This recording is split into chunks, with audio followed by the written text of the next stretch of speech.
Ai, Davi. Então, nós fizemos a correção dessa página aqui, tá? Nós fizemos a revisão do verbo have, né? Relembrando que o verbo have, né? Esse aqui, ó, né? Sem o to, né? Toda vez que o verbo tá com to na frente, significa que ele tá no infinitivo, ou seja, que ele ainda não foi conjugado. Então, quando a gente tira o to, aí a gente conjuga. Lembrando que o verbo have significa ter, tá? O verbo have significa ter. Então, a gente tá aprendendo esse verbo no afirmativo, na forma afirmativa no presente. Então, ó, a gente fez uma revisão, ó, tá vendo? Que quando é terceira pessoa do singular, que é he, she ou it, né? Ele, she é ela, e it é ele ou ela me referindo a um objeto, um animal, né? Então, quando for ele ou ela, né? O verbo vai ficar has, tá vendo, ó?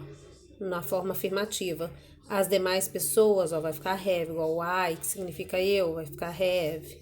You, que significa você, vai ficar have. We, que significa nós, vai ficar have. They, que significa eles ou elas, vai ficar have. Então, ó, I have a ball, eu tenho uma bola. You have a ball, você tem uma bola. He has a ball, ele tem uma bola.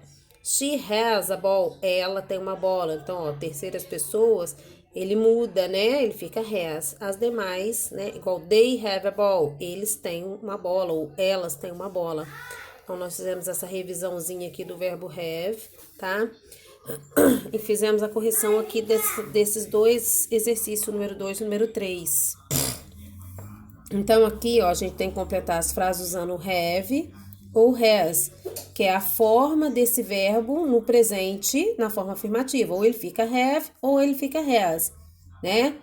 Que significa ter, ok?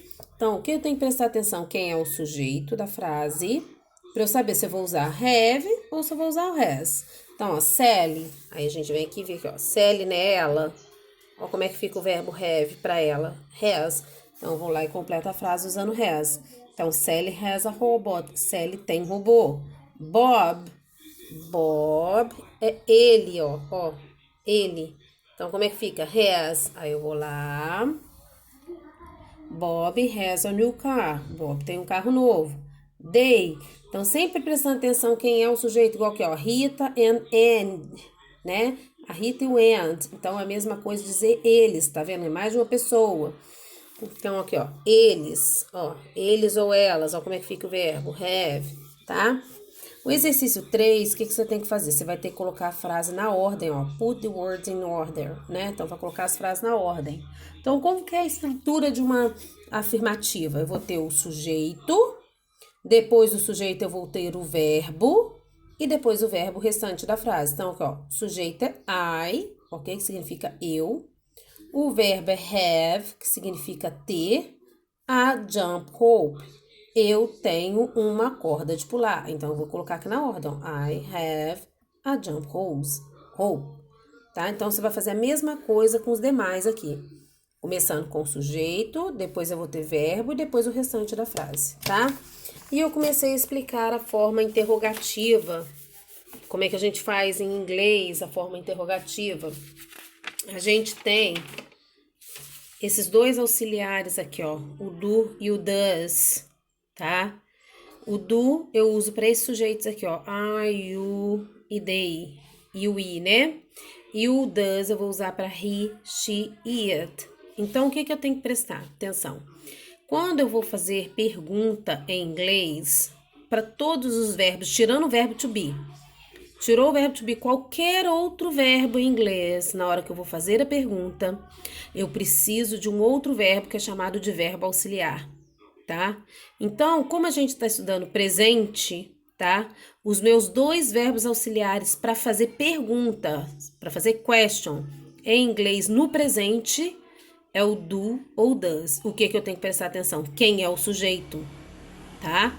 Se o sujeito for o Paul, se o sujeito for a Mary, se o sujeito for meu cachorro, se o sujeito for minha casa tem 3 cômodos, ó, é it, é ela, né? Se o sujeito for I, que é eu, se o sujeito for você, ou vocês, né, que é o you, they, que é eles e elas, we, que é nós, eu vou usar o do. Então, ó, igual o exemplo aqui, ó, no diálogo, ó, que a gente começou a estudar, ó. A amiga pergunta pra ele, ó, do you have many friends? Você tem muitos amigos? Ele responde, yes, I do. Quer dizer a mesma que ele quis dizer o quê? Que sim, eu tenho muitos amigos. Então, ó, vou fazer a pergunta. Eu começo, né, no inglês, eu começo uma pergunta, né, com o verbo, tá? Então, o verbo vai vir antes do sujeito. Quando for pergunta, o verbo sempre vai vir antes do sujeito. Igual o sujeito é you, você, ok? Então, o que eu tenho que fazer? Eu tenho que usar o verbo antes do sujeito. Como é you, aqui, ó, meu auxiliar de interrogativa vai ser o do, ó. Porque quando o sujeito for I, you, they, we, o meu auxiliar de interrogativa no presente vai ser o do. Então, ela usou o do, ó lá, ó. Do, ó, o verbo auxiliar veio antes do sujeito you. Depois eu venho com o verbo principal, que é have, né, que significa ter, e o restante da frase. Então, do you have many friends? Aí ele, yes, I do, tá? Aqui o amigo vai perguntar pra ela, does she have a doll? Ela tem uma boneca? Ó, o sujeito é she, o verbo vem antes do sujeito, o verbo auxiliar para pergunta vai ser o does, aqui, ó. Quando for does, quando eu vou usar o does? Quando for he, que é ele, quando for she, que é ela, ou it, que significa ele ou ela para objeto, animal, essas coisas. Então, aqui eu usei o does, olha lá. Comecei a pergunta começa com o verbo vem antes do sujeito. Ó, usei does, depois do sujeito she, verbo principal e o restante da frase. Aí respondeu no, she doesn't. Ok. Mais um exemplo, ó. Do they have a video game? Ó, o sujeito é they. Meu auxiliar, ó. Ó, vai ser o do, porque, ó, olha lá os sujeitos que eu uso do. Ó, tá vendo? Tá? Então, eu usei aqui o do. Aí ficou, do they have a video game? Você tem. Eles têm um videogame? Yes, they do. Sim, eles têm um videogame. Ok? Aí a gente parou por aqui, tá? Beijo, até a próxima aula.